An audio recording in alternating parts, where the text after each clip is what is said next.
Welcome into SportsbookReview.com. I'm Gary. And I'm Chris. And this is the College Football Show, off-season week number 7, and lots to discuss. The transfer portal is going bananas. We've got FCS week number 3 coming up. We're going to talk national title odds tonight, the way too early top 25. We compiled ESPN and CBS and The Athletic and all these others. We put them all together. We're going to let you know what everybody thinks as a mass group, and we're going to tell you what they got right and what they got wrong, et cetera, et cetera. Lots to dive into today. But before we do, go ahead and remind everybody, sbrpicks.com/NCAAF. That is your one-stop shop for all of your college football gambling needs. Make sure that you go ahead and check that site out. You can find articles, all of the FCS previews and whatnot are over there, along with this show. You'll be able to find that over there all the time. Make sure, since you're watching anyway, go ahead and like the video for us. That's that little thumbs up button down there.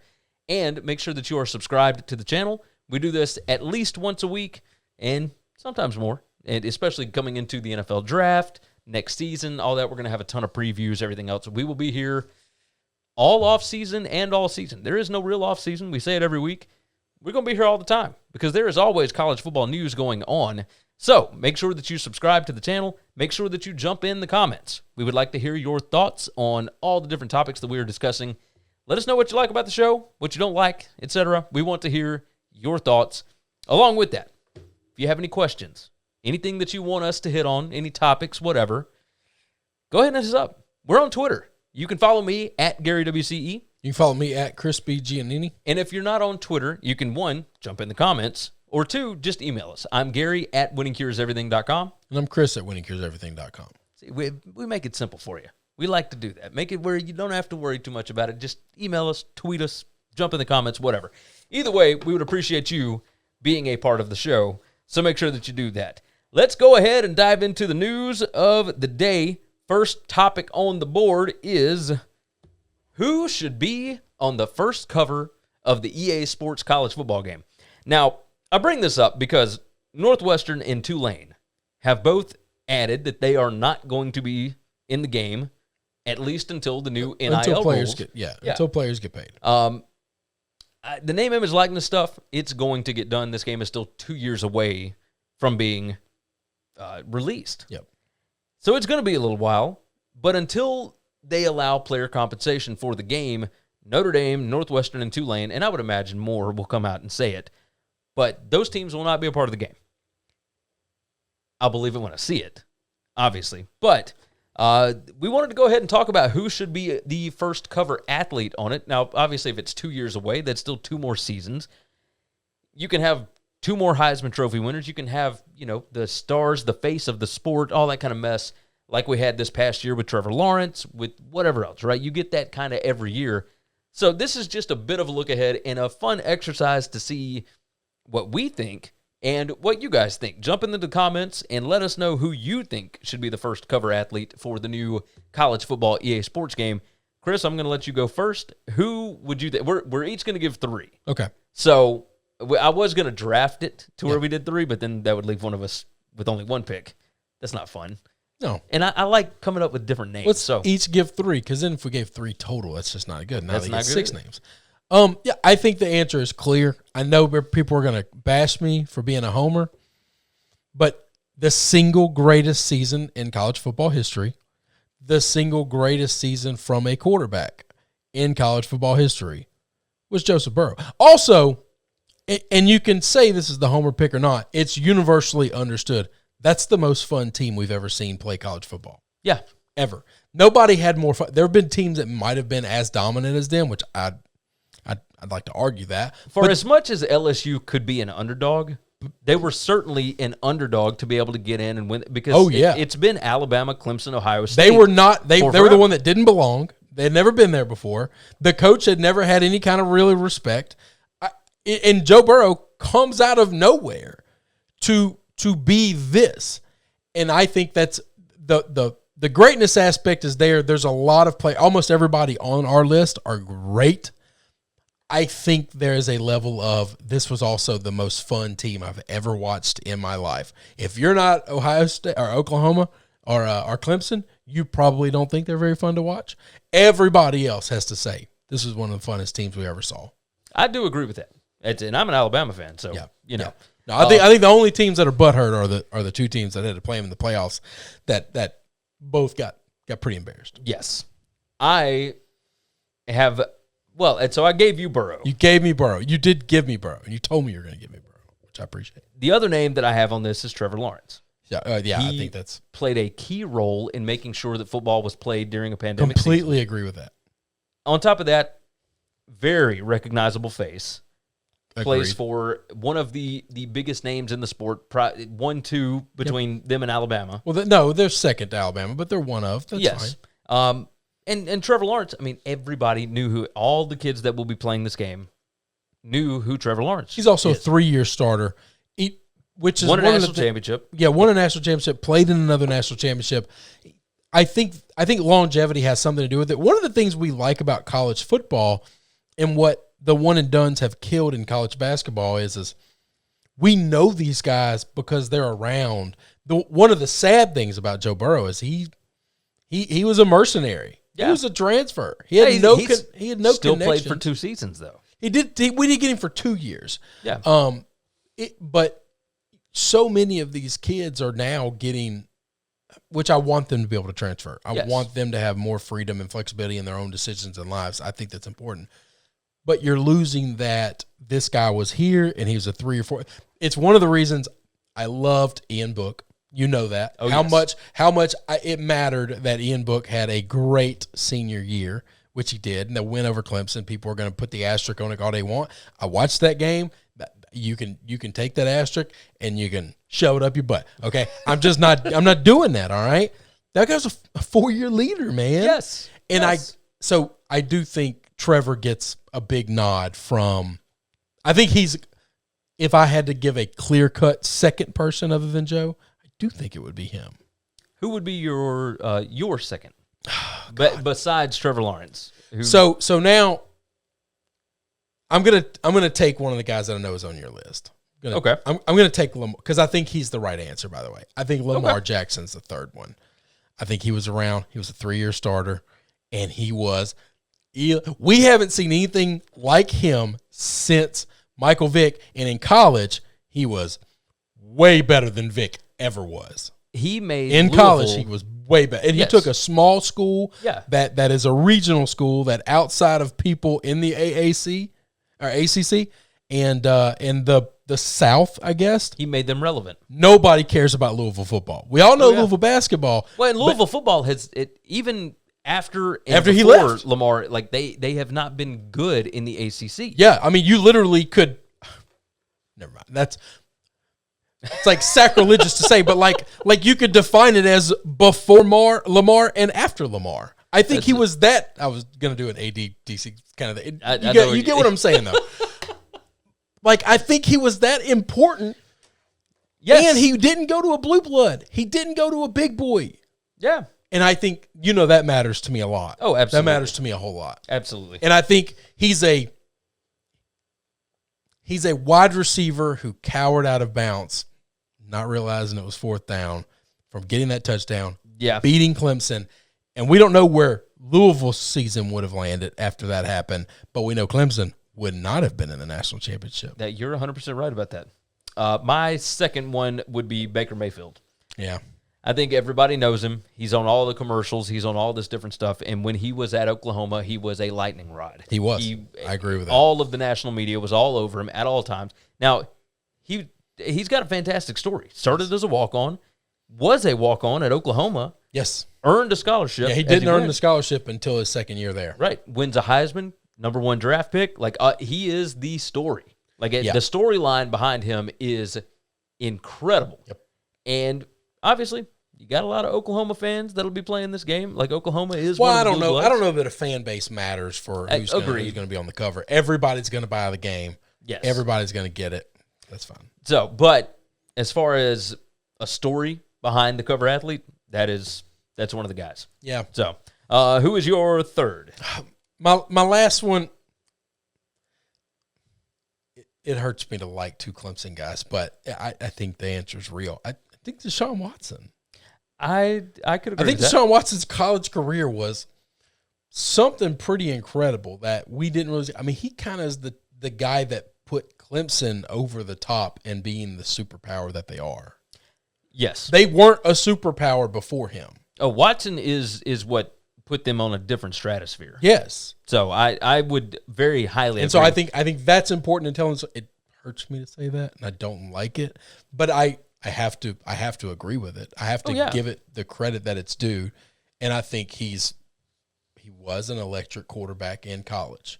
He's still electric, but that's irrelevant. What you're doing in the pros is irrelevant. He led them to 2 straight national championship appearances, won one of them on the last second. I mean, it doesn't get any better than that, right? Closed off his career with a national championship win on the last play of the game. That's right. I mean, that's pretty intense, right? That's right. So, yes, I tend to agree with you there. My third one is a homer pick. I could go Derrick Henry because he was 2015 Heisman Trophy. But I would say Devontae Smith. He's fun because he's not loud. He's not all out there, but he had the numbers. Yep. He was the second talked about wide receiver on this team. Yep. Behind Jalen Waddle. I was just about to say. The most recent Heisman Trophy He wasn't winner. even the number one. Exactly. On this team and last year's team, he wasn't close to the number one. He's little. He's got a fun nickname. Yeah.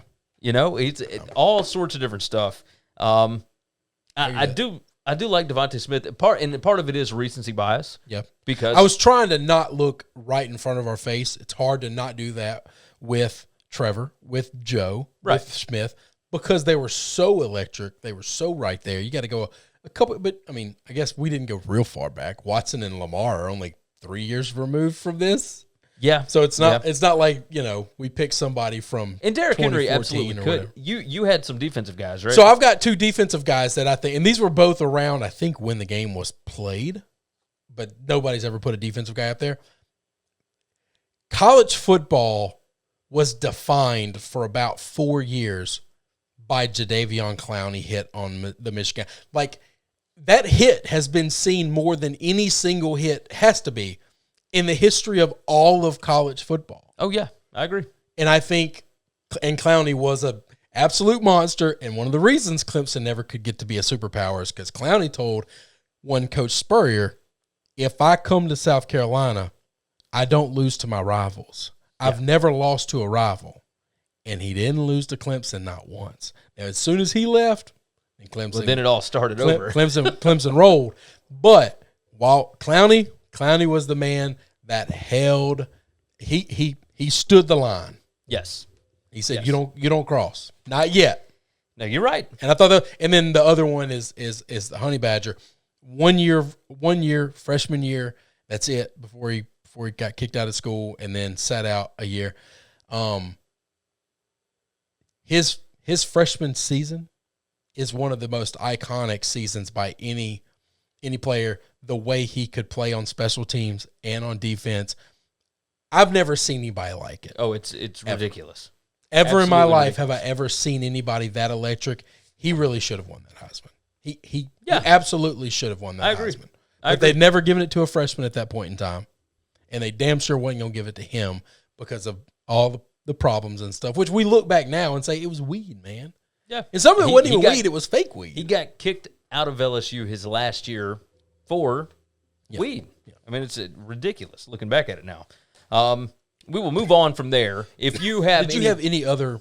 I mean, Johnny Manziel. But I was about to say I had Johnny on mine as well. But that was right around the time that the game was still coming out and all that. And I think there might have been too much controversy with Johnny. So I can understand that. But there's obviously a ton of them. If you want to toss them in the comments, we would love to hear your opinions on the topic. Moving on from there, and we'll go a little faster through the rest of these. Clemson, All-ACC potential cornerback Derion Kendrick dismissed from the program. Former 5-star, he planned to return to the team for his senior year. Would have meant that all 11 starters were back for the Tigers this year. But pretty big deal. Yeah, they were already pretty good last year. Yes. He missed multiple games this past season due to disciplinary issues. Is the fairy tale thing over? Because it felt like that for 2014 through like 2018, where we don't take transfers and people never leave Clemson, and we only take high character guys. We only take a couple of knuckleheads per class because character and all that kind of stuff. Like, that was all fun and games until you get up to the top of the mountain. And now you got, Mike Jones, linebacker, leaving to go play at LSU, and now you got guys getting kicked off the team. I mean, this is what the big boys deal with. I was just about to say, these are rich guy problems in college football. Yes. And if you wanted to think that you could be one of the big boys and do it without dealing with any of these problems, you're living in a fantasy land. Yes. I mean, you're already living in a fantasy land with being able to recruit the way you recruit without having to do much because thankful to the national coverage of your school. Yes. Which is due to the success of your school. That's fine. I mean, you win, you're going to get that. You're going to get that. I understand it. But so much of the teams that stay on top is just smoke and mirrors. And Dabo's learning. This is a part of it. Yes. Now he can stand on his soapbox and he can, because I remember this is the one coach that definitively has said multiple times, beat on the table, if these players get paid, I will quit. Yeah. Because that's not college football anymore. Well, guess what, brother? Are you a man of your word? Or are you a liar? I mean, they've always said that they're not going to take transfers either. Yeah, that's right. They're not going to take transfers. And now all of a sudden, they won't transfers. Well, they haven't yet, but it's coming. Well, yeah, it has to. It has to. It has to. The landscape is shifting. So either way, moving on from that one, let's move into what our friend Chris Marler from Saturday Down South called portal combat. The transfer portal is alive and well, my friends. We're going to talk about three of the biggest names right now. Former Oregon quarterback Tyler Shough transfers to Texas Tech. Now, we talked about him, I believe it was last week, or maybe it was 2 weeks ago. I think it was 2 weeks ago. Maybe it was last week. Hell, I don't know. Everybody was a little bit surprised because he just left a Pac-12 winning program in Oregon and transferred to Texas Tech, who may have trouble winning a game this year. That's right. But maybe we shouldn't be surprised by this. Now, based on Texas Tech's quarterback history, obviously Patrick Mahomes, all that, you've also got Matt Wells, who is the head coach, who developed Jordan Love at Utah State, who became a first-round draft pick. Aside from 2020, Texas Tech has finished top 10 in passing yards per game every year since 2009. Yeah. Now, there's still a high efficiency. That's different coaches. Yep. That's it all doesn't matter. It doesn't matter who the coach is. Now, they ran the air raid up until Wells got there. And Wells isn't an air raid guy, but he still runs a very... That includes Tommy Tuberville as the head coach. Holy crap, I forgot about that. Insane, right? That's kind of gross. That's actually kind of gross. That's what Texas Tech is known as. That's right. You're right. They are a passing school. I think this is a thing where I think he lost his job at Oregon and he wanted to play. I understand that. I get the idea of wanting to compete for your job. Yeah. But if you compete and you lose, would you rather hold the clipboard or would you rather play? College football is one of these things you only get to do for 4 years. Yeah, and then they don't let you do it anymore. You get 4 years, and that's it. If I had the ability, I would play anywhere I could play. I don't care that I'm going from a team that just won a conference to a team that might not win a game. I want to play. Yeah. Yeah. Now, it's not guaranteed he's going to win the job. That's More right. than likely he wins the job, but Henry Colombi is the guy He's got a better chance to win it there. Henry Colombi is the quarterback that followed Matt Wells from Utah State over to Texas Tech. He already knows the system. He started a lot of games this year. Partially struggled this year, though. He did struggle. He started because Alan Bowman had more injury issues. This is the second, third straight year that he's had injury problems. If Alan Bowman were healthy, he would be playing. Well, that's right. Alan Bowman's the guy. Well, let's go ahead and talk about him. Alan Bowman is transferring to Michigan. Jim Harbaugh, who we questioned last week, why has he not hit on a quarterback? What the transfer of Alan Bowman to your program does, which, by the way, Solid Verbal always talks about Alan Bowman like comedy legend Alan Bowman, because it sounds like that, right? Like the name just sounds like it. But it changes the quarterback room in Ann Arbor significantly, right? You had Cade McNamara and Joe Milton left, but Cade McNamara and J.J. McCarthy. I think I wrote that. Yes. J.J. McCarthy's a 5-star incoming true freshman. Yeah, this is an 18-year-old kid. Cade McNamara started one game, looked okay, But who knows with him, right? I mean, he's been there for a while. He knows the system, but is he good enough to actually do anything? Well, now you've got a guy that has played 3 years, and what Matt Wells does at Texas Tech is not that different from what Josh Gaddis likes to run. That's right. So you got an experienced guy with some leadership ability that can come in, and he just raises the floor of that room. I completely agree with that. I think he's going to be a coach on the field, a captain, as soon as he walks in the door, just demanding, respect and leadership. This could be a Kelly Bryant situation for Trevor Lawrence. Yeah, right? really, Kelly Bryant is the guy to start the season. That's right. Because do you really want to go out and play in the second game at home against Washington with a true freshman, right? True. That's because Washington expected to be pretty good this year with defensive coordinator Jimmy Lake as the new head coach. Who knows what to expect from them. Do you want to go into a game that big with so much riding on it? Because this is a big-time year for Harbaugh. That's right.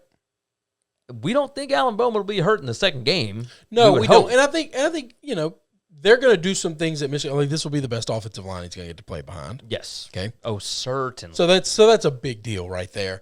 And I do think the scheming is going to be better. I think the run game at Michigan is substantially better. Those are two of the quarterback's best friends. Most certainly. Is if you want to keep your quarterback healthy, you have a good offensive line and you run the ball. Yeah. And Michigan can do both of those things way better than Texas Tech could. So I think Bowman has a chance to be the full year starter. I agree. So long as he can stay healthy, of course. That's right. But I think that helps with I'm saying that and saying I think he will be healthy. I think this will be the healthiest he's ever been. I agree. Moving on, let's move down to the SEC, and we are going to talk about one Mr. Arik Gilbert. Former 5-star tight end, played at LSU, said that he was leaving Baton Rouge and committed from a Dollar General, which he sent it on the tweet, like where he was when he sent out the tweet saying he was committed to Florida. And now, a week later? I think we talked about it last week. Yeah.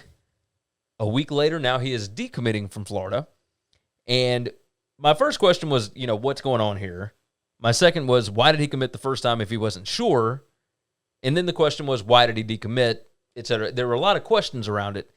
And the rumors, obviously, that you're not going to have news breaking about something that would be off the field, but that's what all the rumor mill says, right? Right now, the talk is he may have to go the JUCO route before he can come back and play. Now, what that would mean is academics are getting in the way of him being, and it's not just that he couldn't get into school at Florida. It is that he may not be able to play Division I football until he goes through another method. Yeah. Which is an absolute shame. Yes. Because this kid needed it. He should have stayed in Baton Rouge. He should have just gotten everything together in Baton Rouge. Yeah. And last year, far be it from us to judge anybody because a pandemic season is difficult enough as it is. And things were tough down in Baton Rouge last year. That's right. For sure. You hate to see something like this. It's the most cliche thing. Like, you hate to see it, right? But you really do. I mean, this kid has absolute NFL potential.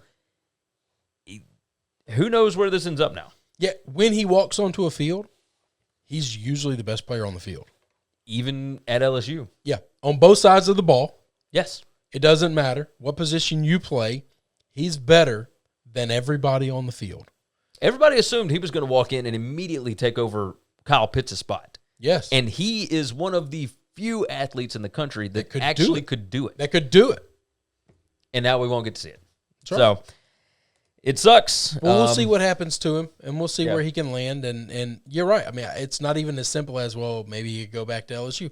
I don't think it works that way, because I think when he was at LSU, if he's not going to class, then you got to go somewhere else. Hopefully the rumors are not true, and hopefully he can get everything figured out. If the rumors aren't true, then it's just he can't find a home. Yeah, he just didn't want to go to Florida. Comfortable in his own self for whatever reason. Yeah. We got to figure that out too then. Now, he's from Georgia. If he ends up in Athens, we'll figure it out from there.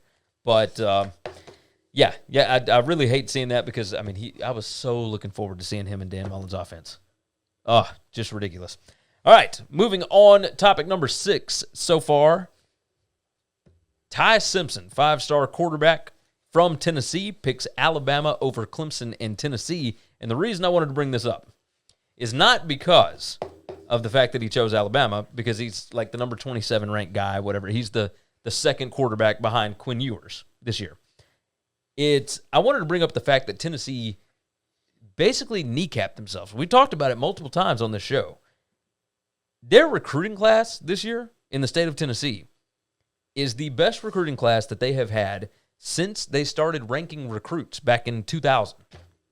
They have 16 four-star recruits in the 2022 class. That is the most ever. And they had a lot of them that would have been lined up to go to Tennessee. Jeremy Pruitt was building a good class. And instead, obviously, we see all the things that happened, but Ty Simpson has been quoted as saying as long as Jeremy Pruitt is the head coach, he would have been going to Knoxville. Instead, he was choosing really between Alabama and Clemson. I cannot get over the fact that this football program dug up their own NCAA violations in order to fire a coach, and now they can't get recruits. They can't get the hires that they want. Like, they had to go with their fifth or sixth different option for their defensive coordinator. It drives me insane to see this, right? Because when you're watching this recruiting stuff, Ty Simpson should have never been choosing between Alabama and Clemson. That should have never been a thing. This should have been a massive day for Tennessee, and instead it wasn't. And we're still feeling the repercussions of what that program did to themselves. So I feel differently about this because Jeremy Pruitt was doing good recruiting before Ty Simpson came. Yes. He still wasn't winning on the field. Agreed. So some people can be a really good recruiter and a really bad coach. And if he's not a good coach, then it's okay to fire him. Agreed. The reason they kneecapped themselves, though, is not because they fired the coach. They fired the coach by digging up NCAA violations so they wouldn't have to pay him. Yeah, I understand that. Which in turn, it's not just that, forget the Ty Simpson whatever thing. It's the fact that there are 16 4+ star recruits in this class. And it's the most the state has ever had. You could build the foundation of a really good team with just the guys in your state. Now, obviously, there's going to be some that get out, but you're going to be able to go and grab some guys from Georgia and North Carolina. I'm going to say they're not going to lose all those guys. But to have 16 4-stars or better, they've got several 5-stars in the state. To have that in your backyard, and now they're all scared to come to your school because they're worried about NCAA sanctions. But see, that's bull. That's bull, and that needs to be stopped, and somebody at Tennessee needs to tell these kids, anybody who's telling you that NCAA sanctions are coming down is just trying to scare you. We handled it internally, so there's no reason for the NCAA to come down. We actually took major punishments internally by firing a lot of our staff, which is not something teams want to do, to right this ship. So I don't think the NCAA is coming at all. Let's say the NCAA is coming. If you're a 2021, 2022 recruit and you're afraid of that, then you're being lied to, because look at the NCAA. It took them like 4 years to bring some of this basketball stuff down to the schools that they are. They move slowly. So if the NCAA is going to come down, first they're going to spend 3 to 4 years before they ever show up. When they show up, they're going to spend 3 to 4 years investigating.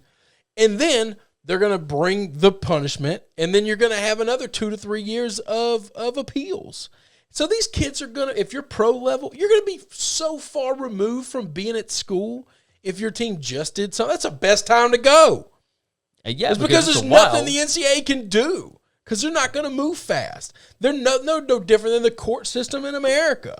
Give it a decade, we'll get to you. All right? Because that's the way the NCAA works. So anybody who's afraid of that, stop being afraid of it. If you're thinking about going to Tennessee and some other coach is to Alabama, Nick Saban's telling you, don't go there, they're going to get NCAA violations. Dude, you will be 10 years removed from Tennessee before some kid that's never been born is about to get hit with those punishments, okay? That's how this shit works.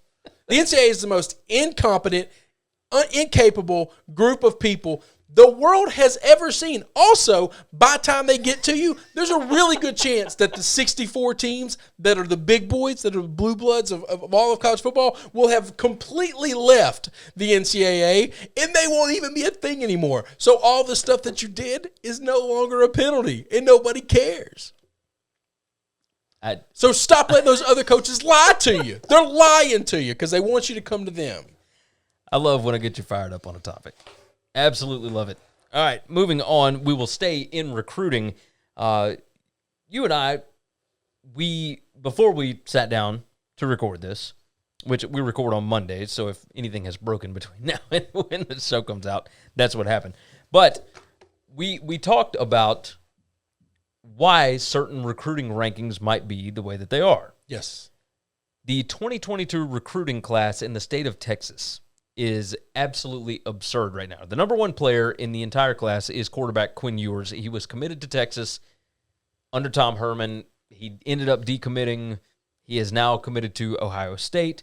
We'll see if that ends up holding, et cetera, et cetera. But on top of him, there are 20 of the top 100 players per 247 Sports in the state of Texas. That's 1 out of every 5 players in that top 100 is from that state. 48 4-stars in the state of Texas per rival so far. And Alabama, Ohio State have kind of made Texas like a second home. Will Steve Sarkisian, will Jimbo Fisher, will all of these other guys that are at, obviously, Oklahoma, they feed a lot in Texas as well. LSU does for sure, especially the Houston area. Yep. What will change this go round? And our question that what we kind of asked is this a legit ranking, or is this because there were so many other kids that did not get to play high school football last season in the fall? So it's hard to rank them. So are these actually 20 of the top 100 players in the country for real? Or is another way? I mean, what are your thoughts here? So my thoughts were that's what I brought up in the meeting beforehand is you think it's a coincidence that Texas played all high school football, every game got played, and we have a ton of film, and they got a whole full year of practice, 2-a-days, everything. They didn't slow down. They didn't stop any of this stuff. California usually has several top 100 kids. Didn't play a lick. If you come from the DMV area, several top 100 kids year in and year out.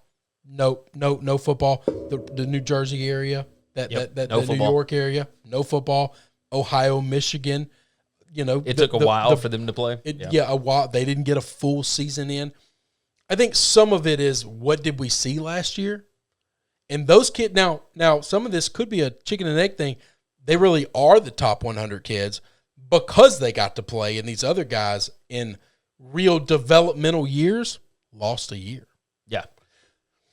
That's a scary thing to think about. Now, my question is this. I wonder, because some of that can be fixed, is at what point, if your kid is a 3-star but you think they're really a 4-star with a chance to be a 5-star, do you hold them back? They missed a year, so holding them back is going to help because of age and maturity at that age. That's a valid 18 point. and 19-year-olds playing up against 16-year-olds. There's a big difference. Oh, a lot of difference in your body changing. But also another year to hone your craft, learn your skill, get better because you lost a year sitting on your butt that way, playing Minecraft. I mean, you'd do anything. And maybe that helps out as far as getting to the school that you think will best develop them for the pros. If that's the trajectory. Yeah. That's an interesting I think interesting some of this could be the reason so many are from Texas is because Texas always has a lot to begin with. Oh, great. I would wonder. This is a different stratosphere right now. That's right. And I wonder, and I kind of think, I guess I should look at Florida too, because if Florida doesn't have any difference or any change, then that shouldn't have anything to do with it. Agreed. Because Florida usually would have what Texas has. They're probably equal every year. And Florida was wide open, and they played every game the exact same. So yeah, we'll have to. Maybe I'm wrong on that, but like I said, and it could just be a special year for Texas. It's entirely possible. It is entirely possible. Moving on, let's talk about the 2021 national title odds. Now, we have not talked about this. The national title odds were out basically from January 12th, the day after the national championship game, all the way through. Well, we've kind of got an idea. We're heading into spring practices now. You got an idea of what the rosters are going to look like. Yeah. And, of course, those odds have shifted. They finally settled and whatnot because they are quickly moving at all times. So if you wanted to get early action on this, obviously, any number of books will have it. You can go to sbrpicks.com/NCAAF and click on odds at the top, and that will help you find the futures odds for the national championship. And I'll give you some ballpark numbers here. Yeah. This is just one of the books, but typically they're very similar. Now, you can find some variances, but we'll start out with this. Alabama is plus 300 as of today. Clemson plus 350. Ohio State plus 500. That's your top three. Then you move into 4 and 5. Oklahoma's plus 700. Georgia plus 800. Number 6, Texas A&M at plus 2,500. You see the big gap between 6 and 7? Yes. Or between 5 and 6? 5 and 6, yep. And that's because of the talent, right? I mean, you know Alabama, Clemson, so when people say they're a top 10 recruiting class, remember, yes, at some point in time, 1, 2, or 3 might be close to each other. 4 could be 4 miles down the road. Gargantuan. 10 is in another continent. LSU and Wisconsin are both at plus 3,500 at number 7. So I talked to you about this before the show. That's one of those is name only. So it is name only. LSU is name only, but it's also due to the talent that's actually on the roster. If you go and look at the most talented teams, I mean, LSU last year, they were the 4th most talented team in the country. Now, it was all inexperienced talent. Maybe I guess it is legitimate because they're bringing so much back from what played. Yes. And Miles Brennan, I mean, you never know what he's going to develop into. He obviously was injured last year. That's right. Who knows? Or maybe Max Johnson shows up. I mean, Max could play. We have seen crazier things happen. Yeah. So, and maybe with the full offseason this go round, who knows what might happen with that. Wisconsin has a really nice schedule set up. They do. So they really do. Yeah, basically, you got to win a couple of games, and you can end up 12-0, heading to the Big 12 or Big 10 title game. And who knows what'll happen with Ohio State, with them replacing their quarterback, et cetera, right? Number 9, you got 5 different teams here: Florida, Notre Dame, Miami, Penn State, and Iowa State. Now, Iowa State returns a ton. However, the talent that's on the field for them is not nearly what it is for these other teams: Penn State, Miami, Notre Dame, or Florida. Notre Dame has to replace a lot. I would not think that Notre Dame should be up here tied for the 9th best odds. But maybe I'm wrong. Who knows? I mean, the guys that are coming in could be better than the guys that left. You never know. Then you got 14, Oregon, and then tied with them is North Carolina, USC, Texas, Michigan, Tennessee. A lot of that could be name. The Tennessee thing is shocking at plus 5,000. I mean, that's just ridiculous. 20, Arizona State, Washington, North Carolina State, Oklahoma State, West Virginia. Then you got Auburn at 25, Iowa at 26, along with Michigan State, blah, blah, blah, blah, blah. Long story short, all of this is trying to hold on to a lottery ticket, right? Outside of the top, 4 or 5? Yeah, I think you're better off outside of the top 5 just buying a lottery ticket. Yeah. I don't think some of this is I will say possible. This.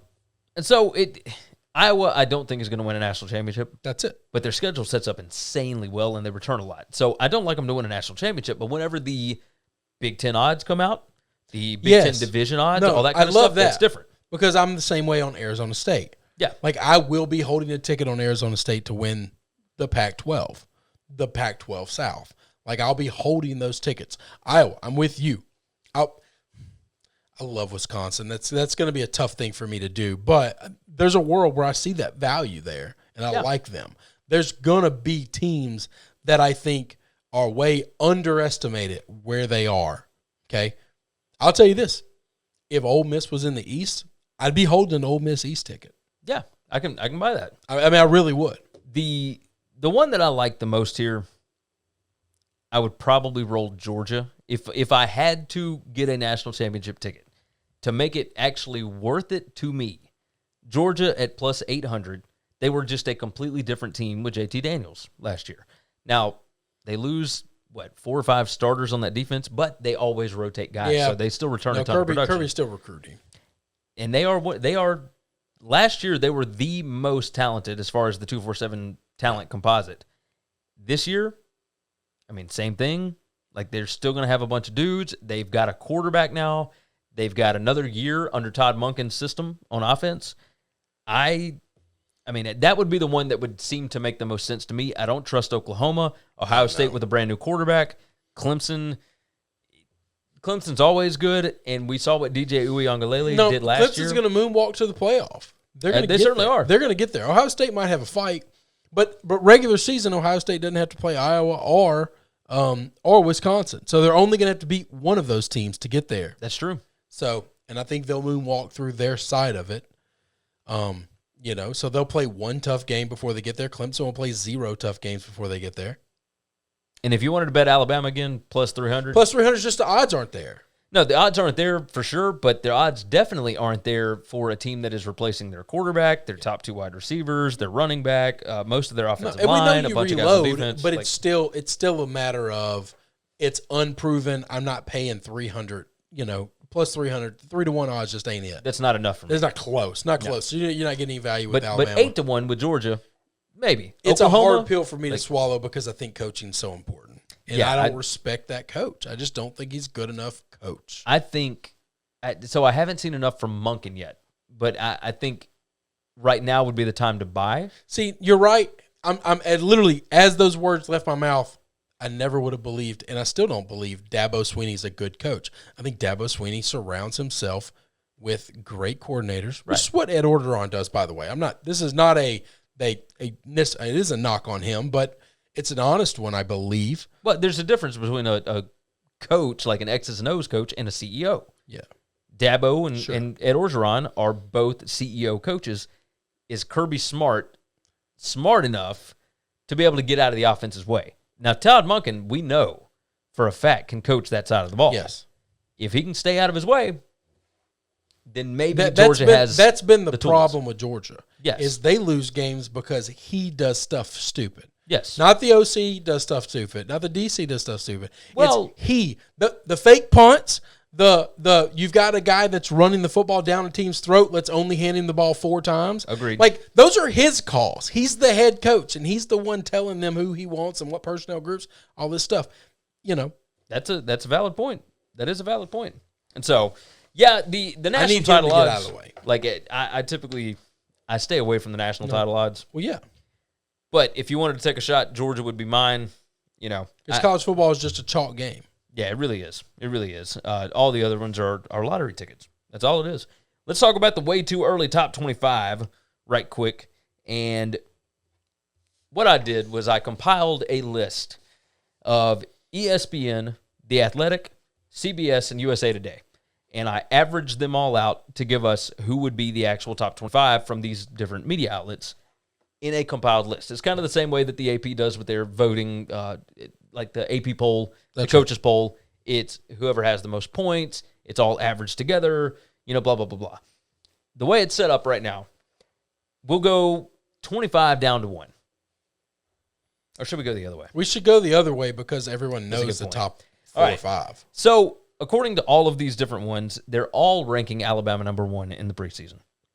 I don't get it, but even the SP Plus numbers have Alabama at number 1. Now, part of that is the SP Plus numbers also take in like historical, like the past 3-year average and all that kind of stuff, along with recruiting rankings, whatever else, right? So, number 1 is Alabama. Number 2, Clemson. Number 3 this year, they've got Oklahoma. Spencer Rattler coming back. Basically everybody on offense. All those transfers. Yes. Yeah. So, number 4, they've got Georgia. Number 5, Ohio State.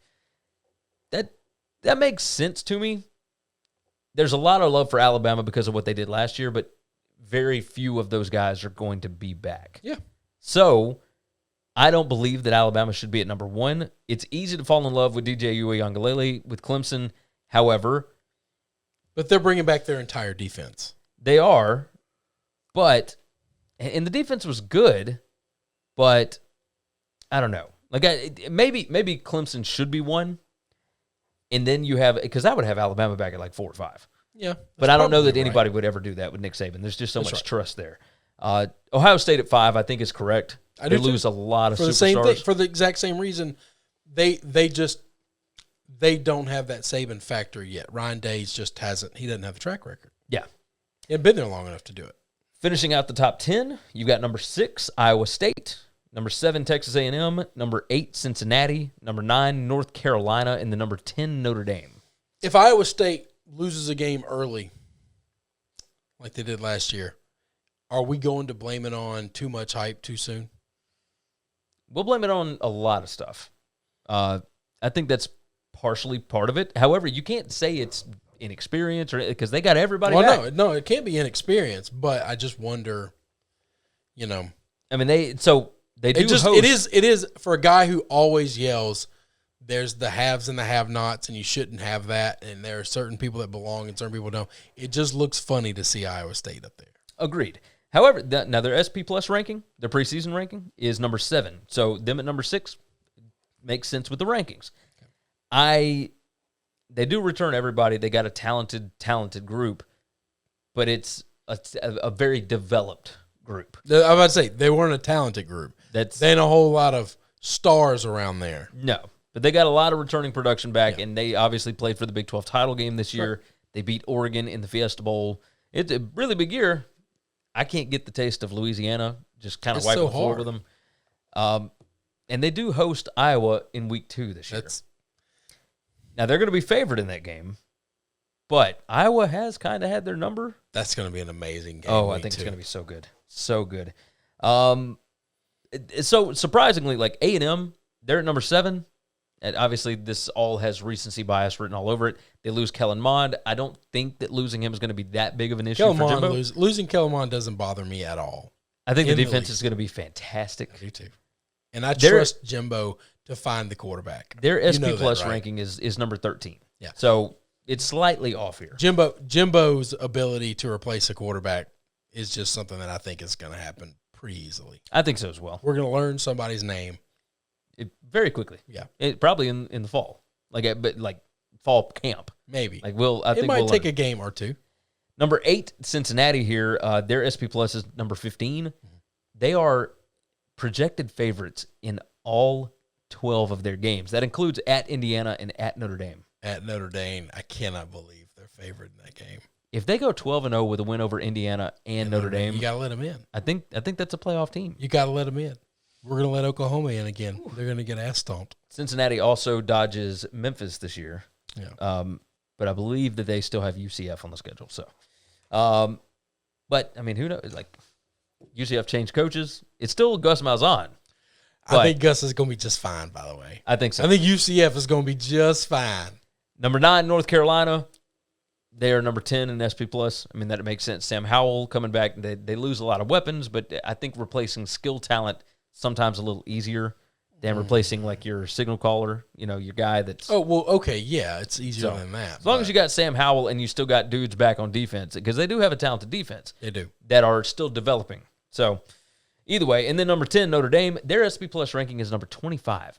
They are number 123 in returning production. A lot of this is faith in Brian Kelly to be able to get this done, but they have got a hellacious schedule. But yes, they have it, but they do that all the time. And it's not to look at the schedule to see if they are a top 10 team, but it's still like, No. But this is what Brian Kelly has proven. Like, his offensive line is a revolving door. He just puts a new guy or two in the NFL every year, and lo and behold, that guy's the best offensive lineman in the NFL immediately. Okay. And then they just replace those guys. Agreed. They didn't do it last year. It's skill player. They lost some receivers, and they weren't able to replace those receivers. We'll see. Are the new receivers, okay. Replacing Ian's not going to be easy. No, it's not. Because I have a man's crush on Ian, though. So. Wisconsin transfer Jack Cohn is coming in. Yeah. Now, I don't know. He ain't no Ian Book. No. So I don't know what to make of this. I think Notre Dame might be a touch too high. Moving through 11 through 15, and we'll go quicker on these. Indiana at 11.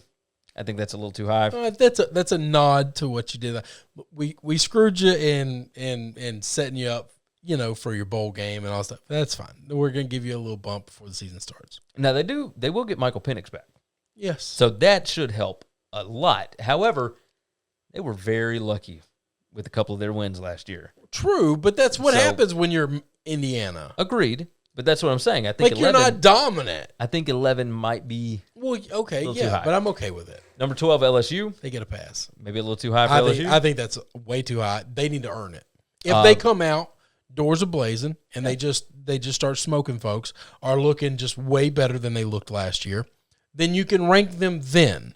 But to preseason rank them is just we don't want to put small teams on this list. That's the truth. That's kind of what it looks like. Number 13, we got a tie for 13. Florida and Oregon. Now, Florida, SP Plus rank is 12, which, by the way, Indiana's SP Plus, number 27. Both lost their quarterback. That's weird. They're both going to be replacing their quarterback. Yep. Florida's SP Plus ranking is 12. Oregon's is 5. One is replacing a great quarterback, and the other one is replacing a quarterback they weren't really in love with anyway. Agreed. So that's a little different. Oregon has more talent on their roster than Florida, which is surprising. Yeah, I would still take Florida's talent. I don't believe in all that. I don't believe in all that ranking mumbo jumbo. I'm going to tell you, boys from the South know how to play football. It is true.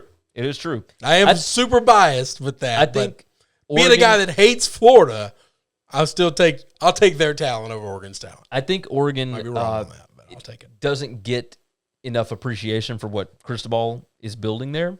I do think that they are the dominant team in the Pac-12. Now, I agree. I think I'll agree with that. They did lose a couple of games super close last year, all that kind of, but they ended up winning the Pac-12 title. They beat USC pretty handily. They weren't even supposed to be in the Pac-12 title game. Exactly. Because they didn't get to play against Washington. Had they beaten Washington, and that game was in Eugene, had they beaten Washington, they would have been there. So, either way, I do think Oregon is going to be better than 13th this year. I think they're going to be a force to be reckoned with. Okay. Iowa at number 15. Their SP Plus ranking is 16. That's about right. So the top 15, all right. Moving on, 16, Texas. 17, Wisconsin. I think Wisconsin's going to be better than 17. Yeah, I think Wisconsin's going to be a lot better than 17. 18 is USC. I think USC has the tools to be better than 18th. I do too. But we shall see. I think they will be better. I'm tired of the Clay Helton bashing. Their SP Plus rank is 17, so only one off from there. Texas, by the way, at number 16, that's it could be 16. I think they were probably like the 20th to 15th best team in the country last year. If you look at their 3 losses, all of them super close. Like, one came down to overtime. Another win came down to overtime. They lost to Iowa State, on a last-second field goal. They lost to TCU on the late fumble and whatnot. Disciplinary issues, all that kind of mess, right? Sarson can clean all that up. Yeah, we'll see, right? They're going to be the most disciplined team you've ever seen. We'll see. We will see. Number 19, Miami, Florida. Now, I think that Miami, Florida could be a lot better. So, when you were doing the North Carolina, I was curious where Miami was going to fall in this, and I was thinking, do you think North Carolina is definitively the second best team in the ACC? No. See, I didn't think so either. I actually think them and Miami are a hell of a lot closer. I think that's going to be an incredible game because they're playing this year. Yeah, they're a lot closer. And I don't know that I would just give the nod, much less give the nod, 10 spots apart. Pretty crazy. Yeah. Number 20 is Coastal Carolina. I love it. Their SP Plus ranking is 37. That is the biggest discrepancy so far on this list. Yeah. I would love to see it. Some of those wins were very close last year. They lose a lot of senior leadership. They do have... You're going to win. All these small teams are going to win only close games. Agreed. That's why they're a small team. If they were a big boy team, they'd beat the shit out of everybody. You think Coastal is the 20th best team in the country this year? They're probably not, but I'm okay with them being preseason ranked. They were the best story in college football last year. They certainly were. Throw them a nod. What does this preseason ranking mean? Jack crap. Not a damn thing. That's not right. a damn thing. So throw them a nod. Let's roll through the bottom 5, and we don't even have to spend long on this. I can't believe they threw a nod to one of these guys. Number 21 is Penn State. 22, Washington. 23, Ole Miss. Lane Train. Love that one. Number 24, Liberty. I can't believe you Liberty's freeze. ranked. Now, their SP Plus rank is number 42, but they are projected to win every game but Ole Miss. That and maybe one other one. Like I think they're projected favorites in 10 out of 12 games. Like that's insane. So my question is now that because they're preseason ranked, if they're undefeated up until they play Ole Miss, that's going to be a ranked game for Ole Miss. Oh yes, 100%. That'd be a lot of fun, right? I think it's. I'm going to be at that game. I'm good. I don't know how it's going to work. You don't have the ticket yet, but I'm going to be there. Hey, you know what I didn't bring up? And well, here we'll talk about it in a second. 25 is Oklahoma State. Okay.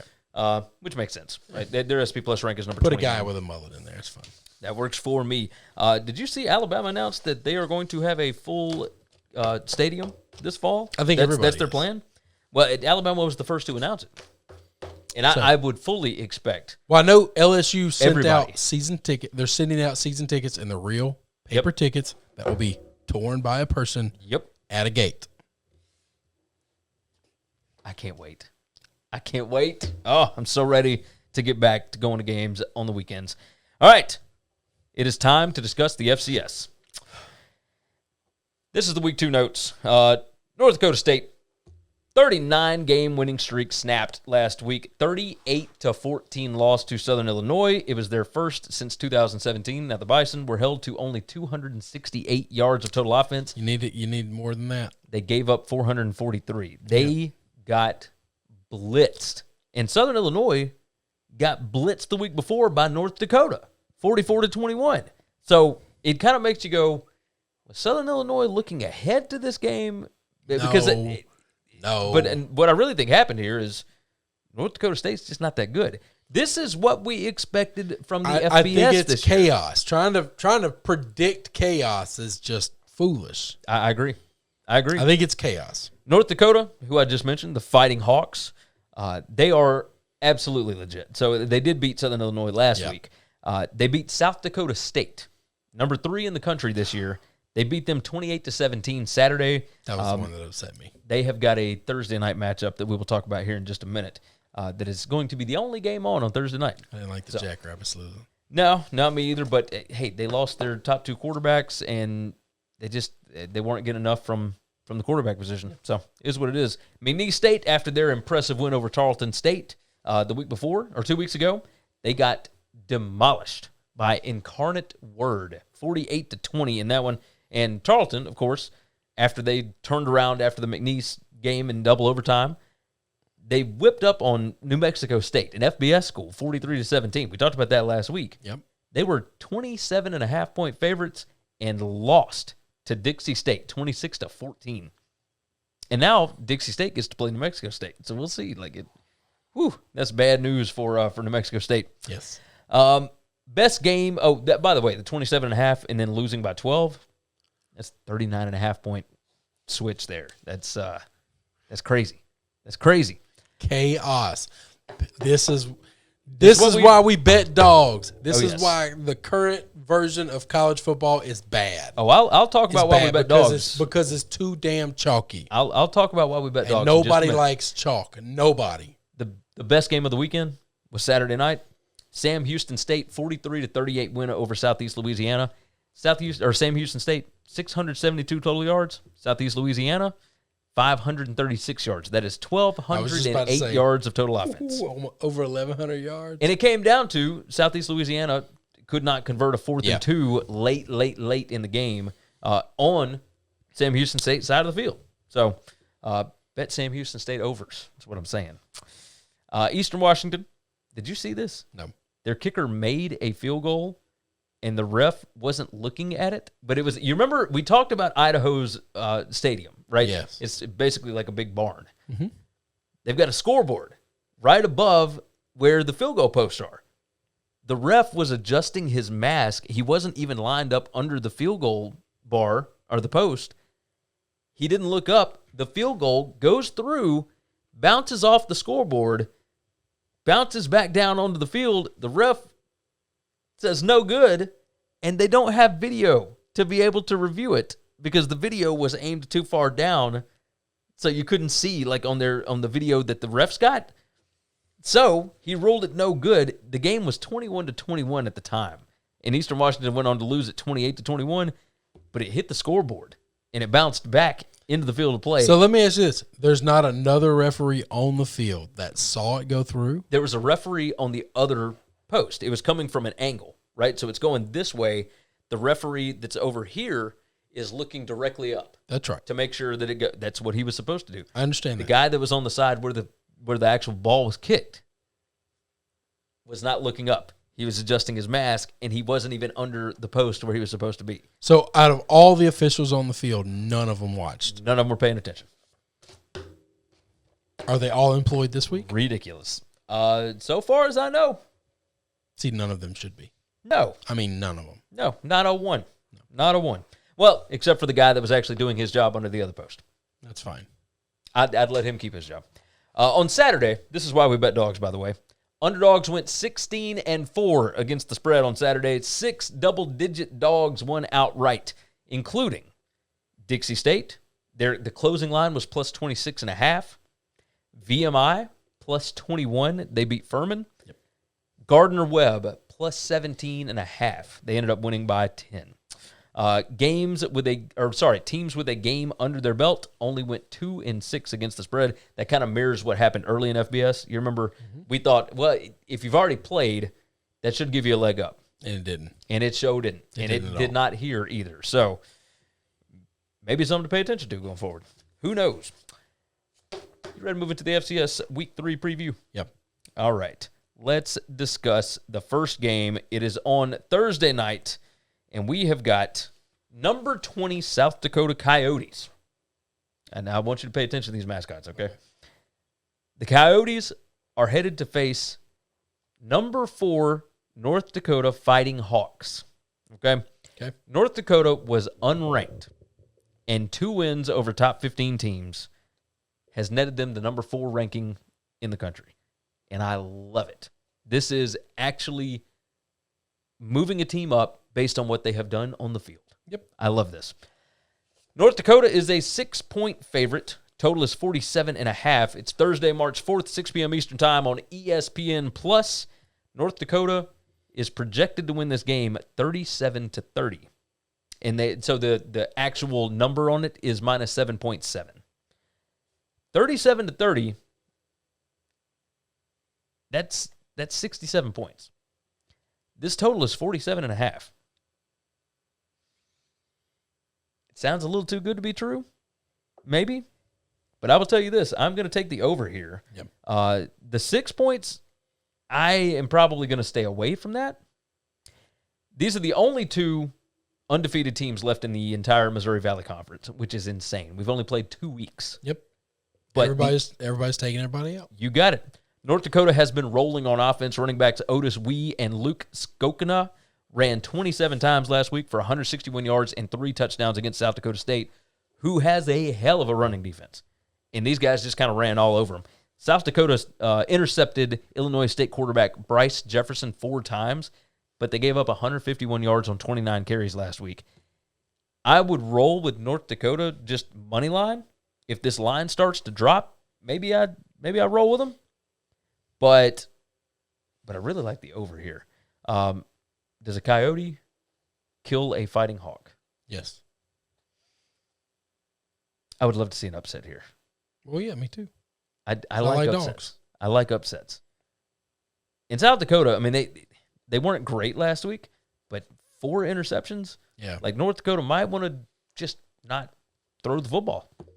I mean, that's kind of crazy. So I do like that, but 6-point line, maybe we stay away from that one. Maybe.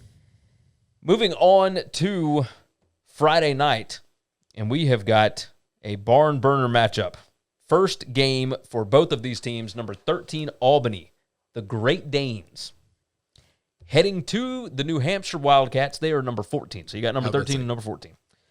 New Hampshire is favored by 1.5 here, total of 44.5. It's Friday, March 5th, 7 p.m. Eastern Time. This one's on Flow Sports, so you'll have to pay $30 a month to be able to watch this one. But New Hampshire is projected to win this game 21-20. It's 1.67 is the analytical line here. That's really close to 1.5. Yeah, that's pretty tight. But I will tell you this. So this is the CAA. They are finally getting things rolling in the CAA. We have had somebody that jumped in the comments, Michael Carter, I want to say, Michael Carter, if you're watching, we're talking about your boys here. New Hampshire, it's the first game for both teams. Albany has beaten New Hampshire 3 out of the last 4. Now, New Hampshire does return a ton. Quarterback Max Brosmer threw for nearly 2,000 yards last year, 12 touchdowns, 12 interceptions. A Wildcat against a Great Dane. Great Danes are not violent animals. No, they're not. No, they are not. They're very docile. But they're big. Beautiful animals. They're big, and they can get crazy if they need to. Like, if they're trying to protect somebody, like, they can get a little... Well, yeah, I mean, every dog can be vicious, but... New Hampshire has only won 1 time in the last 4 matchups here, and they return more than Albany, and they're at home. I'd have to take New Hampshire. I would take the team that's more experienced based on my information, my vast information of COVID football. Love it. Love it. I don't care about the line. I just want to take the team with more experience. And I think I would like a Wildcat over a Great Dane. I think that's probably the right way to look at this. All right, moving on, game number 3. Now, we do 5 games every week. You ready for this? Come on. Coach Prime. Now, this is the Jackson State Tigers against the Grambling State Tigers. Tiger against the Tiger seems like a wash. Okay. You know.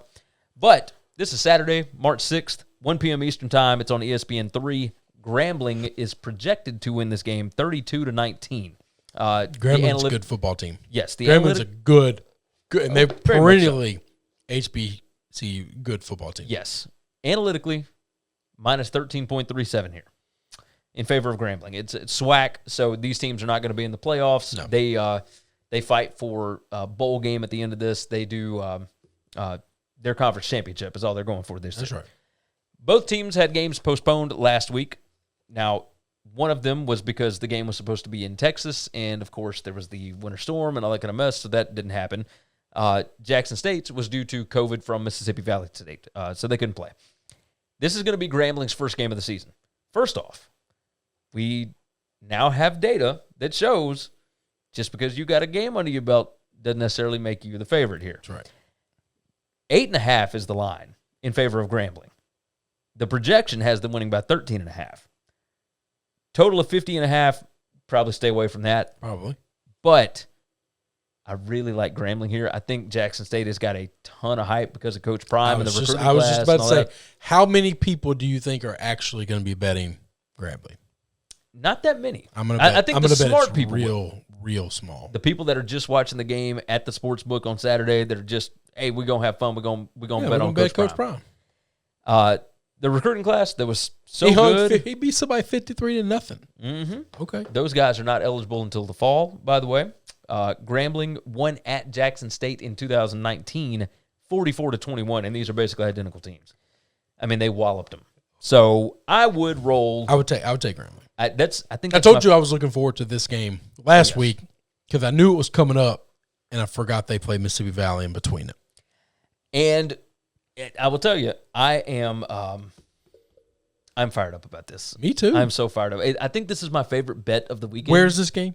This is at Grambling. At Grambling. Okay, good. Yeah, I think Grambling absolutely rolls them here. I do too. This is all the talk. I'm really curious to see how Coach Prime coaches. I know he can recruit. This Saturday, he's going to have to coach. Oh, 100%. 100%. Moving on, let's talk about another top 25 matchup here. And we will move to number 15, Illinois State Redbirds at the number 3, Northern Iowa Panthers. I'm going to read you a number. Okay. Northern Iowa is favored by 7.5. Okay. That sounds about right. They won 21-0 against Youngstown last week. Yeah. Youngstown's not very good. Illinois State got beaten 27-20 by South Dakota last week, but threw 4 interceptions, that kind of stuff, right? These are 2 preseason top 10 teams. The total on this game is 35.5. This is my kind of football. 35.5. Yeah. And Northern Iowa plays in a dome. Like, that's pretty nuts. So it's 2 teams that were preseason top 10 teams that have already taken a loss. The loser is likely out of at-large consideration because, remember, the playoffs went from 24 teams down to 16. 16, that's right. And the Missouri Valley Conference, like after this weekend, there's only going to be one team that has an undefeated record, and it's either they're going to cannibalize each other. You keep beating each other, and I mean, there's only so many playoff spots. So there's 10 AQ spots, and then there's 6 at-large spots.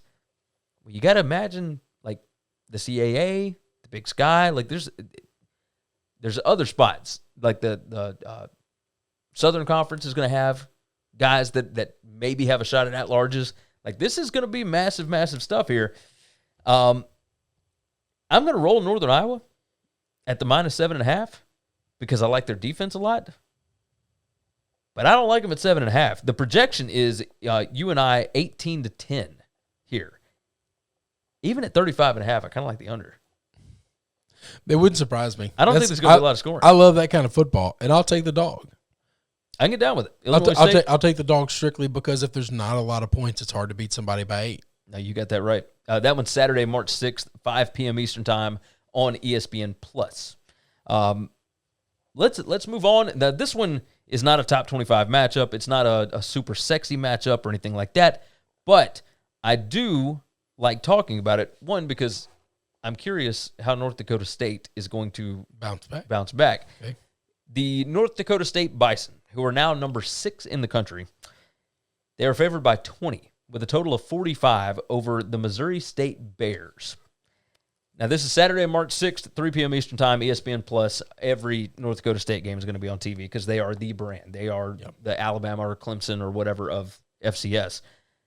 North Dakota State is projected to win 34-9, so the analytical spread is 24.5. This is Missouri Valley Conference. Do you know why I picked this game more so than North Dakota State? Why? Bobby Petrino is the head coach at Missouri State. Is he really? Yes.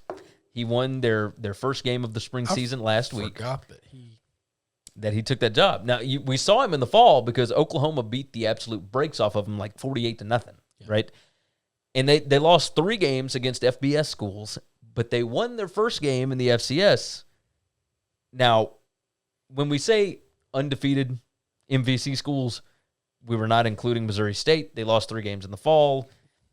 I don't know that necessarily counts towards now, but no, it can't. Either way. It can't. It was 3 months, not 6 months ago. So Missouri State is still technically undefeated, but they are not that good. Yeah. So I would imagine they are going to lose here. They are 20-point underdogs. They are projected to lose by 24.5. North Dakota State is not great, but they should be able to do whatever they want against this team, right? That's right. Do you think at this point, maybe because of what happened last week, people are underselling North Dakota State in this spot? No, I bet people are still going to load back on them. And I probably would too. I think so. I think they might be pissed off. Yeah, because you get a team that's pissed off. I love betting teams coming off a big loss. I mean, this was oh yeah, absolutely. What I'm curious about, like North Dakota State, this is their first loss since 2017. A bunch of guys on this roster have never had to deal with this. They have never dealt with losing a football game. But they were like last week was not even close. They were steamrolled by Southern Illinois. They were steamrolled by a much better football team than Missouri State. Do you think Bobby Petrino is magic? No. I think he's a good coach. I think he's a really good coach. I actually think when he's trying, I think he's a really good coach. I will say this. He's the only coach I've ever seen actually quit. We justify. That's true. And we say, oh, these guys aren't trying anymore. No. At Louisville, he actively quit trying to do his job. That's a good point. But I don't think he's that anymore. No, I don't think he's the Bobby Petrino that was competing for national titles. That's a good point. So he's somewhere in between. North Dakota State last week, they didn't look great against Youngstown State, but they still beat Youngstown about the same as Northern Iowa did, right? So they beat Youngstown 25-7. Northern Iowa beat them 21-0. That's a comparison point. Southern Illinois beat them last week 38-14. 7 of those points were on a Hail Mary at the end of the first half, and the other 7 were in garbage time. They could do nothing on the ground against them. They couldn't do anything, period, against them. The only saving grace is I've never seen a Bobby Petrino coach football team play defense. That's kind of where I'm looking at on this. That's the only analytical stat I can give you is I've watched Bobby Petrino play Yeah, 15, he's 20 coached, years. Yeah. I mean, he was at Louisville twice. He was at Arkansas, and none of them ever played defense. I've never seen him not have a good defense. I've never seen him play defense. They might as well have not sent anybody out there. I mean, just so that's the one thing the Bison got going for him is the guys on the other side probably aren't going to be trying when they're on offense. That is true. We're trying to score. Great. We're the team you want to play. That would make sense. We're going to work on our offense. So we taking the Bison minus the 20. That's here. the one favorite I wouldn't want to take, but probably. I don't like betting against Petrino though. He's a wily he knows character. what he's doing. I mean, he knows more about football than any of these other guys. He's So- forgotten more about football than half these guys. This is it is projected to be 43 points. The total here is actually 45. But Hang still, on now. If Petrino can score, that's what I was getting at. then they're not covering 20. And that's If Petrino can score, they ain't covering 20. Take the points. you think we should take the points? Probably take the points now. Because I didn't think of the fact that you're talking about a really good offensive mind. Yeah. So as it sits right now, it is a 20-point line. Wait for this thing to get over 3 touchdowns. If I ever bet a 20-plus point number and lose, I never feel bad about it. I got a 20-point head start. And I didn't win. True. Okay, great. I would wait. There's a part of that where you're playing just against the damn clock. Yeah, I would wait. It may just take a couple of days. Maybe, But but even if it didn't get there, I'd still probably. I think The it's more gonna I get think there. about it, I think Petrino's he's still a really good coach. And North Dakota State has shown that they cannot they can't score against air. Like They will score in this game. I think they will score some. I do think they will score in this game, but I also think Petrino's good. To hold him to nothing would shock me. I mean, Southern Illinois. I don't know anything about Southern Illinois. Holding I a know Bobby, that holding Southern a Bobby Illinois- Petrino coach team to nothing. Southern Illinois got demolished by North Dakota, 44-21, and then they turned around and beat up on NDSU, 38-14. So I don't know that North Dakota State is nearly as good. Man, I done talked myself out of North Dakota State so quick. But I might would look over the 45. I might would go over. Score? They're gonna score. They're gonna score. They're gonna score. I might would look I over. believe they'll score. Whew, man, I love FCS football. Point spread is the ultimate equalizer. It most certainly is. If it wasn't for point spreads, we wouldn't have been able to have that conversation about that game. Yeah. No, you're 100% right because there'd be no purpose in talking about it because we fully expect NDSU Because to one win. team is up here and the other team's down here, and sometimes this team wins. Sometimes, but it's rare. that is true. We did have 2 different teams win as 20 this is plus lower level football. That is true. All right. Was there anything else that we needed to hit on? That's it. I haven't seen anything break or anything. I haven't either. Well, I'll take that back. Nope. No, Never mind. I didn't either. All right, so let's go ahead and get out of here. You guys have been absolutely fantastic. We appreciate you for joining us. Make sure that you are subscribed to the channel. Hit that little like button down there. It's the thumbs up, of course. And make sure you jump in the comments. Remember, we want to hear what you think about the the EA Sports cover athlete for the college football video game that's coming back. We want to hear what you think about the FCS games. Are there any other FCS games that you think that we should have talked about? Tell us what games are coming up next week that you want us to talk about. Any topics that are coming up, jump in the comments. Tell us what you want to hear. We are here for you. So, again, subscribe to the channel, like the video, share it out, tell your friends, jump in the comments. You can follow us on Twitter. I am at GaryWCE. I'm at Chris B. Giannini. And make sure that you visit sbrpicks.com/NCAAF. That is the easiest way to find everything that we do at Sportsbook Review. If there is nothing else, don't believe there is, for sportsbookreview.com, I'm Gary. And I'm Chris. And we will see you all again next week.